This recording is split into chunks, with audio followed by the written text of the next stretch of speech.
Welcome to Raj news special live show. అసలు స్వరూపమదో నకిలీ పీఠం, యాగాల పేరిట బూటకం, ఆధ్యాత్మికం మాటున రాజకీయం. అది ఆ స్వామి యొక్క నైజం.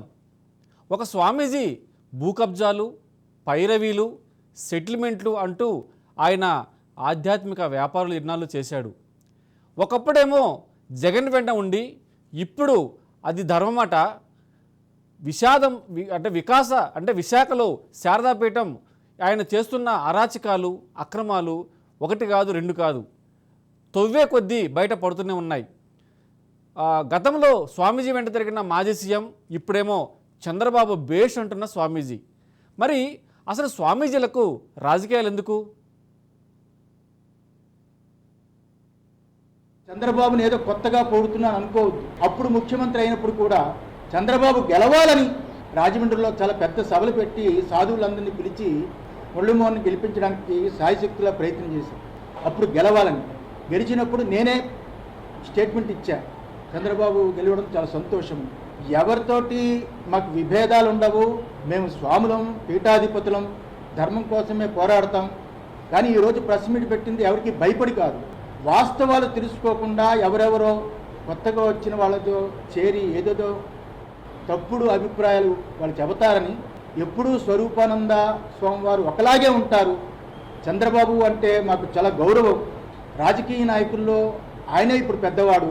ఈ రాష్ట్రానికి పెద్ద దిక్కుగా అని పరిపాలన కొనసాగాలి అని, కుటుంబం బాగుండాలి అని, పరిపూర్ణమైన ఆయుష్ భగవంతుడు ఇవ్వాలి. ఈసారైనా దేవాదాయ ధర్మాదాయ శాఖ, టీటీడీ చాలా గొప్పగా పరిపాలన జరగాలి. చూశారు కదా, ఒక శారదా పీఠానికి సంబంధించిన ఈయన మాట్లాడుతున్న మాటలు చూస్తుంటే, మరి గతంలోనేమో జగన్ సూపర్ అని చెప్పేసి అని అనేక రకాల యాగాలు చేశాడు. ఒక విషయం మీకు తెలుసా? అంటే జనరల్గా విశాఖ శారదా పీఠానికి తెలంగాణ ప్రభుత్వం అప్పగించిన భూమి ఎంత విలువ ఉందో తెలుసా? దాదాపుగా కోట్లలోనే ఉంటుంది.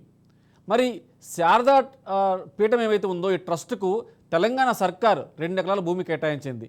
కానీ ప్రభుత్వం భూమి ఇచ్చిన కారణం అక్కడ సంస్కృత పాఠశాల, సేవా కార్యక్రమాలు చేపట్టుతామని చెప్పని అప్పట్లో పీఠం వెల్లడించింది.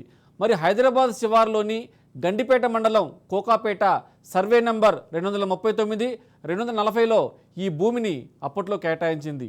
ఇప్పుడు అక్కడ భారీ భవన నిర్మాణం జరుగుతోంది. వాస్తవానికి ఇక్కడ భూమి చాలా విలువైంది. Financial district, hitech city, film Nagar, ORR దగ్గరలో ఉంటుంది. ఇక్కడ గతంలో 350 ఎకరాల హెచ్ఎండి వేలానికి పెట్టింది. దాదాపు ఎకరం భూమి 100 కోట్ల రూపాయలు పలికింది. మరి అప్పట్లో ఈ భూమి అమ్మకం ద్వారా భారీ ఆదాయమే చేకూరింది ప్రభుత్వానికి. మరి ఈ స్వామీజీ కేటాయించిన ఈ 2 ఎకరాల భూమి విషయంలో ప్రస్తుతం వివాదం నడుస్తోంది. అప్పట్లో ఏపీ సీఎం జగన్ ద్వారా తెలంగాణ సీఎం కేసీఆర్కు దగ్గరై ఈ స్వరూపానంద ఎవరైతే ఉన్నారో ఆయన ప్రభుత్వం వద్ద చాలా చౌకగా ఈ భూమిని కొట్టేసినట్లుగా ఆరోపణలు వస్తున్నాయి. తెలంగాణ సీఎం చేపట్టిన యాగం కూడా ఈ స్వరూపానంద ఆధ్వర్యంలోనే జరిగింది. పూజల పేరిట దగ్గరై స్వామీజీ ఇంత కాస్ట్లీ భూములకు కేటాయించడం ఇప్పటికి కూడా విమర్శలకు తావిస్తూనే ఉంది. మరి ఇక్కడ తెలంగాణలో కేసీఆర్, అక్కడ ఏపీలో జగన్ ప్రభుత్వాలు పడిపోతుందో ఇప్పుడు స్వరూపానంద దేవేందర్కు అండ ఎవరు అనే చర్చ ప్రారంభమైంది. మరి ఈ స్వరూపానంద ఎవరైతే ఉన్నారో ఆయన స్వయంగా ప్రెస్ మీట్ పెట్టి స్వామీజీలకు రాజకీయాలు అంటగట్టవద్దని చెప్తూ నీతి వాక్యాలు ఎలా చెప్పాడో ఇప్పుడు మనం వీడియో చూసాం. మరి ఈ భూ కేటాయింపులు ఎలా వచ్చాయి, మరి వచ్చినవి రాజకీయ ప్రోద్బలంతోనే కదా అనే చర్చ కూడా ప్రారంభమైంది. మరి ఇలాంటి స్వామీజీల విషయంలో ఖచ్చితంగా నిజాలు బయటపడాల్సి ఉంది. మరి ఈ ల్యాండ్లో అంటే భగవత్ కార్యక్రమాలు ఉపయోగించే ల్యాండ్లో పెద్ద పెద్ద భవనాలు నిర్మించడానికి డబ్బులు ఎక్కడవి? విరాళాలు ఇచ్చిన దాతలు ఎవరు? అసలు స్వామీజీ చేసి పెట్టిన పనులేంటి? ఇంతవరకు ఈ కాస్ట్లీ భవనాలు అవసరమా అనే చర్చ కూడా ప్రస్తుతం కొనసాగుతూ ఉంది. మరి ఇన్నాళ్ళు రాజకీయ ప్రాపకం కలిగిన నేపథ్యంలో ఎవరూ ప్రశ్నించలేదు. అంటే ఇప్పుడు ప్రభుత్వాలు మారాయి. గత ప్రభుత్వాలు భూ సంతర్పణలపైన విచారణ కూడా ప్రారంభమైంది. మరి ఈ నేపథ్యంలోనే కోకాపేటలో స్వరూపానంద దేంద్ర భూమి కేటాయింపుపై స్థానిక ప్రజలు విమర్శలకు దిగుతున్నారు. మరి ప్రభుత్వాలు ఏం చేస్తాయో కానీ వేచి చూడాలి. ఇలాంటి పరిస్థితుల్లో స్వామీజీలు అయ్యుండి ఇంత ల్యాండ్ తీసుకోవటం అంటే ఏ ఎండకా గొడుగు పట్టే ఈ స్వామీజీల విషయంలో ఖచ్చితంగా ఇప్పుడు వచ్చిన 2 ప్రభుత్వాలు అప్రమత్తంగా ఉండాల్సిన అవసరం ఉంది. అంటే అప్పుడేమో జగన్ అనే ముఖ్యమంత్రిని పొగిడి, ఇక్కడ కేసీఆర్ని పొగిడి, మళ్ళీ ఎప్పుడైతే ప్రభుత్వాలు మారాయో ఇమ్మీడియట్గా చంద్రబాబును పొగుడుతూ ఒక ప్రెస్ మీట్ పెట్టాడు.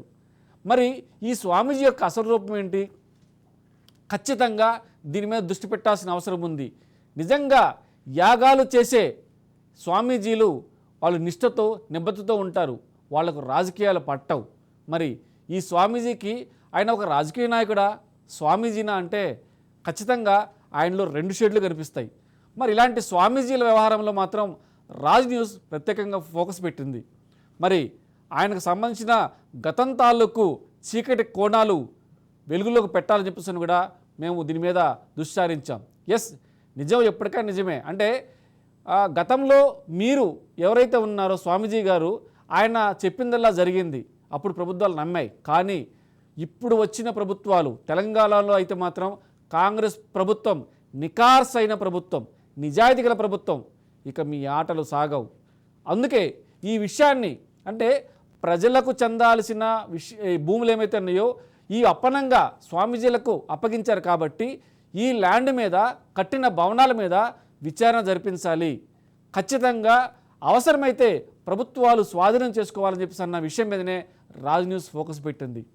ఖచ్చితంగా అంటే సినిమా డైలాగ్ కొన్ని ఉంటాయి, న్యాయం జరగటం లేట్ అవ్వచ్చు, ఖచ్చితంగా న్యాయం జరుగుతుంది. ఇప్పుడున్న 2 ప్రభుత్వాలు కూడా ప్రజాపాలన గురించే ఎదురు చూస్తూ ఉన్నాయి. ఒకవైపున ఆంధ్రప్రదేశ్లో ప్రస్తుతం చంద్రబాబు నాయుడు చాలా భారీ మెజారిటీతో గెలిచారు. అంటే ప్రజలు ఆయన కావాలి అని కోరుకున్నారు. సో మరి గత ప్రభుత్వంలాగా ఎట్టి పరిస్థితుల్లో ఆయన స్వామీజీలకు తలగ్గడు, స్వామీజీలను ప్రోత్సహించడు అన్నది మాత్రం వాస్తవం. ఎక్కడ గతంలో ఉన్న షేడ్లన్నీ బయటకు వచ్చి తమ మీద ఎంక్వైరీ చేస్తే ఎక్కడ తమ గుట్టు రట్టవుతుందని చెప్పని ప్రెస్ మీట్ ద్వారా తాను ఒక పత్తిత్తులాగా కబురు చెప్పడాన్ని మీరు ఆల్రెడీ చూసే ఉంటారు. మరి ఇలాంటి స్వామీజీల పట్ల ఈయన పెట్టిన పీఠం పట్ల ఖచ్చితంగా ఎంక్వైరీ జరగాలి, ఆయన ఆస్తుల మీద ఎంక్వైరీ జరగాలి. అయితే ఈయన చేస్తున్న ఈ అరాచకాలకు సంబంధించిన వ్యవహారంలో కావచ్చు చాలామంది కూడా అబ్జెక్షన్ చేస్తూ ఉన్నారు. మరి ఈ స్వామీజీలకు సంబంధించిన వ్యవహారంలో బ్రాహ్మణ సంఘాలు కూడా తమ అంటే బ్రాహ్మణుడై ఉండి ఒక పీఠం పెట్టుకొని నిజమైన పీఠాలు పెట్టకుండా ఈ రకంగా అక్రమ పద్ధతిలో పోతున్న వారి మీద చర్యలు తీసుకోవాలని చెప్పని కూడా వీళ్ళు డిమాండ్ చేస్తున్న పరిస్థితి.